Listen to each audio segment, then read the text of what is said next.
చింతలపూడి కాన్స్టిట్యున్సీలో మరి మొట్టమొదటిసారి పొలం పిలుస్తుంది అని ఈ రైతు కార్యక్రమం మన అగ్రికల్చర్ డిపార్ట్మెంటు, హార్టికల్చరు అన్ని డిపార్ట్మెంట్ల ద్వారా దీన్ని ఈరోజు ఏర్పాటు చేయడం జరిగింది.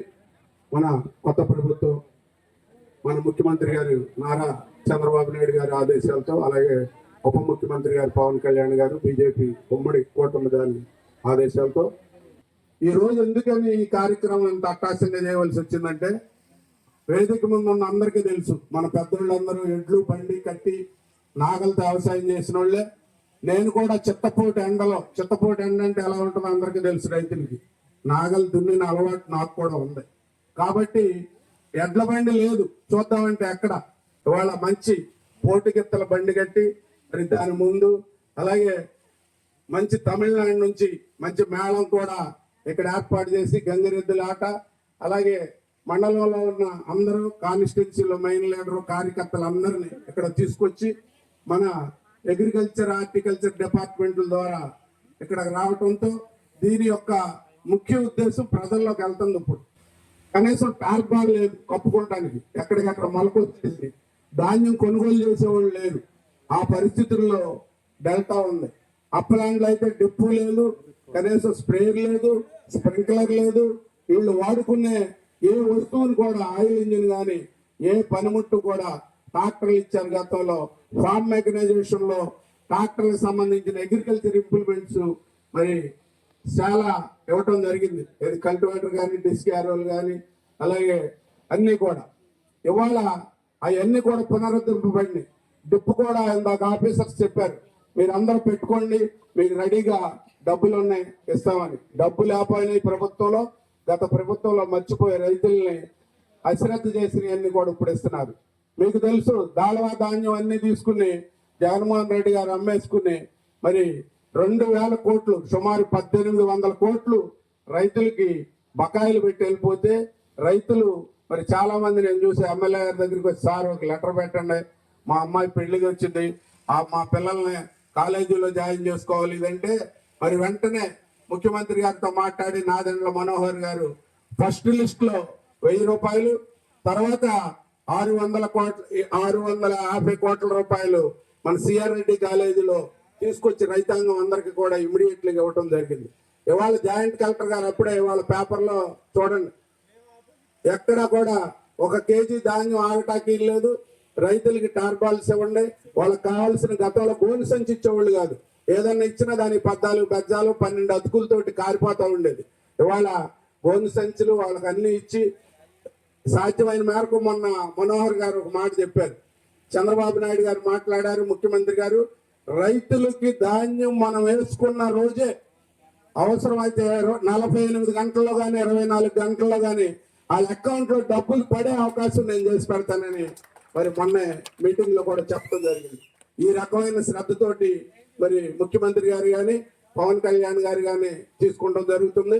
మరి అలాగే మీకు ఇలా చెప్పారు సేంద్రీయ వ్యవసాయం గురించి, వాళ్ళ అన్ని స్టాల్స్ లో కూడా చూసాం, కూరగాయలు అన్ని కూడా.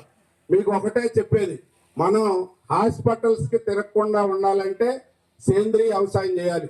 మెయిన్ మీ లేడీస్ మొబైల్లో చెప్పండి గట్టిగా, ఎందుకంటే మొదటి సంవత్సరం మొదలు పెట్టేటప్పుడు కొద్దిగా కష్టంగా ఉంటది, కానీ అక్కడ నుంచి ఫ్రీగానే ఉంటది.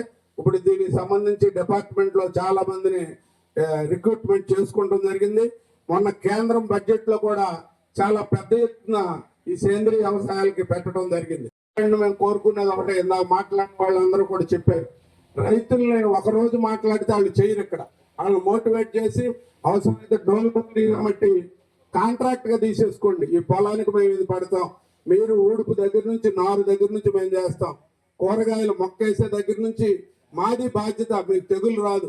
ఇవాళ పెస్టిసైడ్స్ లీటర్ 4,000-5,000 రూపాయలు తెచ్చి బెండకాయలు వంకాయల మీద కొట్టేసి ఉదయం అయ్యే కాయలు మనం తీసుకొచ్చి సాయంత్రం కోసి తెస్తుంటే మనం చాలా బ్రహ్మాండంగా తినేస్తున్నాం.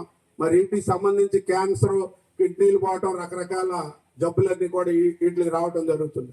అలాగే మనకు మెయిన్ వ్యవసాయంతో పాటు మరి వెటర్నరీ, పశు పోషకం పెంచన, అలాగే ఇక్కడ మెయిన్ వ్యవసాయం ఆయిల్ ఫామ్ అయింది ఇప్పుడు అంతా కూడా.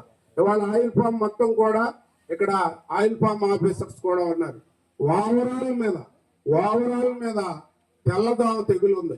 తెల్లదోమ తెగులు అంటే ప్రతి ఎకరాకి ఒక సుమారుగా ఒక 3 టన్నులు కానీ 4 టన్నులు కానీ తగ్గుద్ది. ఇవాళ 4 టన్నులు అంటే మొన్న 13,000 రూపాయలు ఉంది మన నెలలో. రేపటి నెల నుంచి మరి మన చంద్రబాబు నాయుడు గారు ముఖ్యమంత్రి గారు నీతి ఆయోగ్యతోటి మాట్లాడి అలాగే కేంద్ర ప్రభుత్వంతో మాట్లాడారు. ఈ నెల నుంచి సుమారు 3,000 రూపాయలు పామాయిల్ పెరుగుతుంది టన్నుకి. అంటే ఎకరాకు వచ్చేసరికి ప్రతి 16,000 రూపాయలు టన్నుకు రావడం జరుగుతుంది. అంటే 40,000 35,000 మరి ఆ తెల్లదోమను నివారించినట్టయితే దానికి అవకాశం ఉంటది. మరి ఎమ్మెల్యే గారి ద్వారా నేను రిక్వెస్ట్ చేసేది ఏంటంటే మీరు ఫ్యాక్టరీస్ వాళ్ళతో మీటింగ్ పెట్టి వాళ్ళ దగ్గర ల్యాబ్లు అన్నీ ఉంటాయి కాబట్టి మా డబ్బులు వాళ్ళ దగ్గరే ఉంటాయి. మాకు ఫ్రూట్ వేసిన తర్వాత వాళ్ళు మెన్యూర్ ఇస్తున్నారు. మెన్యూర్ ఇచ్చిన తర్వాత మా ఫ్రూట్ లో కట్ చేసుకుంటారు వాళ్ళు. అలాగే ఈ మండలంలో కానీ ఈ ఏరియాలో ఎందుకంటే ఇది పైనుంచి వెళ్ళే వైరస్ కాబట్టి అన్ని ఆయిల్ పామ్ తోటలకి వాళ్ళని స్ప్రే చేయమనండి. ఆ తెల్లదోమ పోగొట్టమనండి. రైతుల డబ్బుల నుంచి కట్ చేసుకోమనండి. కాబట్టి అది ముఖ్యంగా చేయాలి. ఎందుకంటే 175 మంది ఇక్కడ పామాయిల్ మీద ఆధారపడ్డారు. అలాగే వీటన్నిటికంటే కాకుండా పాడి పరిశ్రమ ఇవాళ చాలా కొద్దిగా వీక్ గా ఉన్నాం మనం. గతంలో బాగానే ఉండేది. తెలుగుదేశం ప్రభుత్వంలో గ్రామాల్లోకి వెళ్ళి రైతులను మోటివేట్ చేసి పశువులు పాడవకుండా వాటికి, ఎందుకంటే మనుషులు బతకడానికి ఇబ్బంది లేదు, నోటితో అడుగుతాం. ఇవాళ ఎమ్మెల్యే గారికి ఒకటే రిక్వెస్ట్ చేసుకుంటున్నాం, మంచి పాలు అనేది వాళ్ళ దొరకటం చాలా కష్టం. మీరు తాగే పాలన్నీ కరెక్ట్ అయిన పాలు కాదు. ఒక రైతు ఒక గేదెను మేపుకుంటే ఆ పాలు లీటర్ 200 పడవచ్చు, 300 కూడా పడతాయి వచ్చేసరికి. కానీ తృప్తి ఉంటుంది మంచి పాలు తాగామనేది. కాబట్టి కల్తీ రోజుల్లో మరి మనం పశువులకు కూడా ప్రభుత్వం సైడ్ నుంచి పాత పద్ధతి ప్రకారం మనం చేసినట్టయితే లేడీస్కి కానీ వీళ్ళకి కానీ, ఎందుకంటే వాళ్ళందరూ పాడి పరిశ్రమ మీదే ఎక్కువగా ఆధారపడతారు. ఈ అధికారులు చెప్పిన స్టేజ్ మీద ఉన్న వాళ్ళు చెప్పినవన్నీ కూడా మీరు ఉపయోగించుకోండి. మీకు ఏ డౌట్ ఉన్నా ఫోన్ నెంబర్లు కూడా ఇస్తారు. గ్రామంలో వచ్చి గ్రామ సభలు కూడా పెడతారు. అన్ని సద్వినియోగం చేసుకోవాలని ఈ రోజు ఇంత చక్కటి మీటింగ్ ని మరి కేశవరావు గారు అలాగే బాబ్జీ గారు గ్రామ పెద్దలు అందరూ ఎంత బాగా నిర్వహించినందుకు మరొకసారి వారికి ప్రత్యేకంగా కృతజ్ఞతలు తెలియజేస్తున్నాం. Thank you.